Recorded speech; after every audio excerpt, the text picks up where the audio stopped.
अस्सलाम वालेकुम दोस्तों, अदब डायरी में खुश आमदीद। इस वीडियो में बात होगी हेगल पर। जॉर्ज विल्हेम फ्रेडरिक हेगल 27 अगस्त 1770 को जर्मनी में एक प्रोटेस्टेंट ईसाई घराने में पैदा हुआ। हेगल का बाप चाहता था कि हेगल पादरी बने, जिसके बायस उसे टुंजन यूनिवर्सिटी में मजहबी तालीम हासिल करने के लिए भेज दिया गया, जहां उसकी दोस्ती शेलिंग से हो गई। मजहबी तालीम हासिल करने के बाद हेगल ने बाप का कहा ना माना और पादरी बनने से इनकार कर डाला और गुजर बसर के लिए वो ट्यूशन देने लगा।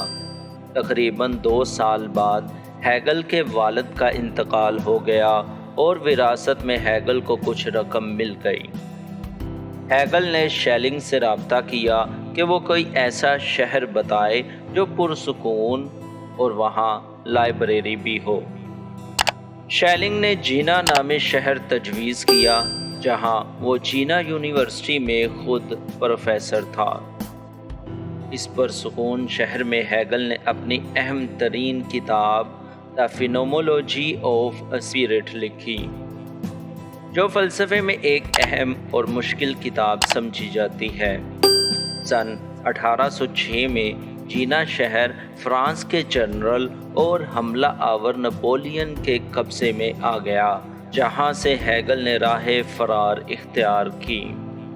अब हेगल के पास बाप की विरासत की रकम भी ख़त्म हो चुकी थी, तो उसने सहाफ़त का रुख इख्तियार किया, लेकिन वो जल्द ही इससे बेजार हो गया और न्यूरमबर्ग शहर में जाकर एक स्कूल का हेडमास्टर बन गया, जहां वो तकरीबन 8 बरस तक रहा और इसी दौरान उसने फ़लसफ़े पर कई मज़ामीन लिखे।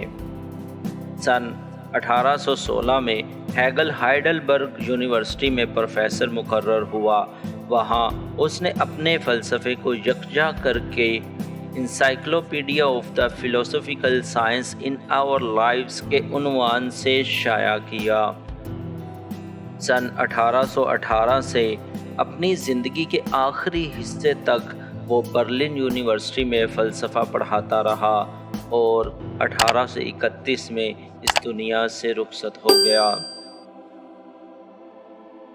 हेगल अपनी ज़िंदगी में रूसो, कांट, स्पिनोज़ा, फिश्टी और शेलिंग से मुतासिर था और वो इनसे इख्तलाफ भी रखता था, लेकिन वो कांट के फ़लसफ़े से बेहद मुतासिर था, जिसका असर हेगल के फ़लसफ़े में नुमाया है। कहने वाले तो यहाँ तक कहते हैं कि अगर कांट ना होता तो हेगल भी ना होता। हेगल के फ़लसफ़े पर बहुत ज़्यादा तनकीद हुई। हेगल को बर्ट्रैंड रसल ने भी आड़े हाथों लिया। इसके अलावा हेगल के फ़लसफ़े में ये बात नुमाया है कि खुदा ने पूरी कायनात में हमारी ज़मीन को सबसे ज़्यादा अहमियत दी है, जबकि दर हकीकत कायनात में हमारी ज़मीन की हैसियत एक नुक्ते के बराबर भी नहीं है। हेगल के फ़लसफ़े के मुखालफीन 2 हिस्सों में तकसीम हो गए, एक था दायां और एक था बायां। इन दोनों मकतबा फ़िक्र ने आज तक दुनिया की सियासत, मईशत और अदब पर गहरे असरात छोड़े हैं, जिनमें एक कियरकेगार्ड था जो कि वजूदियत का बानी था और दूसरा था कार्ल मार्क्स, जिसने हेगल की माबादुल तबियाती जदलियत को साइंसी और मादी जदलियत में बदल दिया। हेगल के फ़लसफ़े पर इस वीडियो में बात करना नामुमकिन है, तो हम एक अलग वीडियो में इसके फ़लसफ़े पर बात करेंगे। तो दोस्तों, इस वीडियो में बस इतना ही। मैं उम्मीद करता हूँ आपको ये वीडियो पसंद आई होगी। अगर आपको ये वीडियो पसंद आए तो प्लीज़ सब्सक्राइब, लाइक और शेयर करना मत भूलिएगा। अल्लाह हाफिज़।